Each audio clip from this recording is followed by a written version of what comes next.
हमारे बच्चों इनफ्लोर एकेडमी में आप सभी का स्वागत है। भारतीय भूगोल सीरीज के आज के सेशन में हम पढ़ेंगे सिंधु नदी तंत्र के संबंध में।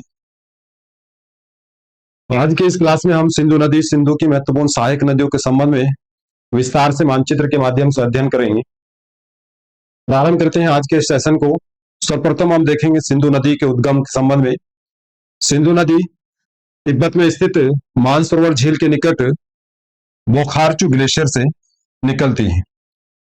बोखारचू ग्लेशियर से निकलकर यह नदी 2880 किलोमीटर का सफर तय करते हुए तिब्बत, भारत और पाकिस्तान के क्षेत्र में प्रवाहित होते हुए अरब सागर में गिरती है। भारत में इस नदी की लंबाई 1114 किलोमीटर है। यह नदी भारत के केंद्र शासित प्रदेश लद्दाख के दमचोक नामक स्थान से भारत में प्रवेश करती है। लद्दाख में प्रवेश करने के बाद यह नदी जास्कर पर्वत श्रेणी तथा लद्दाख पर्वत श्रेणियों के बीचों बीच प्रवाहित होती है। ये दोनों पर्वत श्रेणियां ट्रांस तिब्बतन हिमालय का भाग है। जास्कर पर्वत श्रेणी से निकलने वाली जास्कर नदी बाईं ओर से नीमो नामक स्थान पर सिंधु नदी से मिलती है।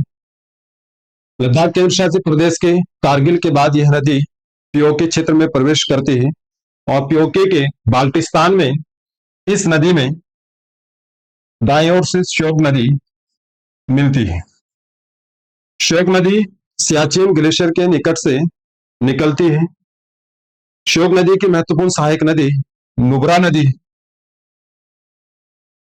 नुब्रा घाटी में प्रवाहित होते हुए श्योक नदी में दाईं ओर से मिलती है। बाल्टिस्तान के बाद यह नदी गिलगित क्षेत्र में प्रवेश करती है और गिलगित में सिंधु गार्ज का निर्माण करती है। गिलगित नदी गिलगित क्षेत्र में सिंधु में दाईं ओर से मिलती है। भारत के चिल्लास के बाद यह नदी पाकिस्तान में प्रवेश करती है और पाकिस्तान में सिंधु नदी में मिलने वाली महत्वपूर्ण सहायक नदियां सर्वप्रथम पाकिस्तान के अटक नामक स्थान पर दाईं ओर से आने वाली काबुली नदी मिलती है। काबुल नदी अफगानिस्तान से निकलती है। काबुल नदी की एक महत्वपूर्ण सहायक नदी है स्वात नदी, जो बाईं ओर से काबुल नदी में मिलती है। अटक के बाद यह नदी पाकिस्तान में मैदानी क्षेत्र में प्रवेश करती है और इस नदी में बाईं ओर से सोहन नदी मिलती है। सोहन नदी के बाद दाईं ओर से आने वाली खुर्रम नदी सिंधु नदी में मिलती है। खुर्रम नदी के बाद दाईं ओर से ही गोवल नदी का सिंधु नदी में संगम होता है। इसके बाद हम पढ़ेंगे सिंधु नदी की महत्वपूर्ण सहायक नदियों अर्थात पंच नदियों के संबंध में। सिंधु की सबसे महत्वपूर्ण सहायक नदी चिनाब नदी है। चिनाब नदी हिमाचल प्रदेश के बड़ा नाचाला दर्रे के पास से दो शाखाओं चंद्रा और भागा से मिलकर के बनती है। हिमाचल प्रदेश में इस नदी को चंद्रभागा के नाम से जाना जाता है। हिमाचल प्रदेश के बाद यह नदी जम्मू कश्मीर केंद्र शासित प्रदेश में प्रवाहित होती है। इसके बाद पाकिस्तान के क्षेत्र में प्रवाहित होते हुए मिठान कोट नामक स्थान पर बाईं ओर से सिंधु नदी में मिल जाती है। चिनाब नदी की महत्वपूर्ण सहायक नदियां। चिनाब नदी में सर्वप्रथम झेलम नदी दाईं ओर से पाकिस्तान के झंग नामक स्थान पर मिलती है। झेलम जम्मू कश्मीर केंद्र शासित प्रदेश के बैरीनाग के पास शेषनाग झील से निकलती है। यह नदी कश्मीर घाटी से प्रवाहित होती है, जहां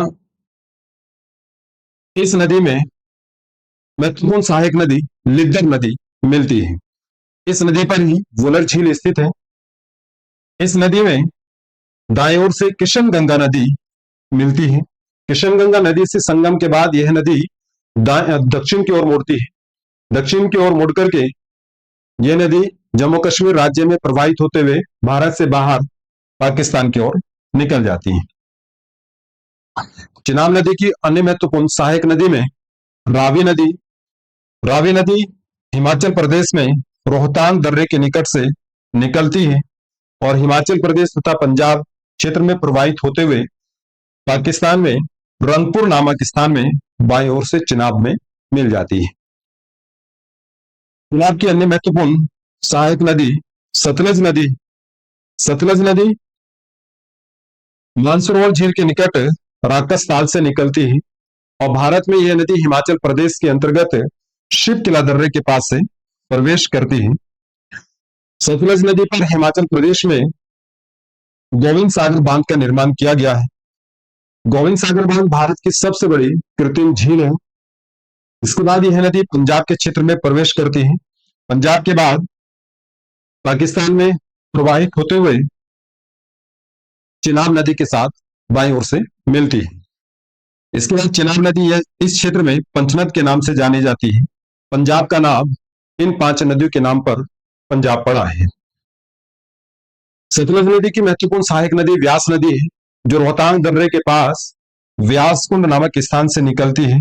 व्यासकुंड से निकलकर पंजाब के कपूरथला में हरिके नामक स्थान पर दाईं ओर से सतलज नदी में मिल जाती है। हरिके नामक स्थान पर इस नदी पर हरिके बैराज का निर्माण किया गया है। इस बैराज से भारत की सबसे लंबी नहर इंदिरा गांधी नहर का निर्माण किया गया है। सिंधु नदी के जल बंटवारे को लेकर के भारत और पाकिस्तान के बीच में 1960 में सिंधु जल समझौता हुआ था। इस समझौते के तहत पाकिस्तान को सिंधु, झेलम और चिनाब नदियों के 80% जल के उपभोग का अधिकार है, जबकि 20% जल भारत के द्वारा उपभोग किया जाता है। शेष नदियों में रावी नदी, व्यास नदी तथा सतलज नदियों के 80% जल के उपभोग का अधिकार भारत को है, जबकि 20% जल के उपभोग का अधिकार पाकिस्तान को दिया गया है। आज के इस सेशन में हम इतना ही रखेंगे। मिलते हैं नेक्स्ट सेशन में एक नए टॉपिक के साथ। धन्यवाद।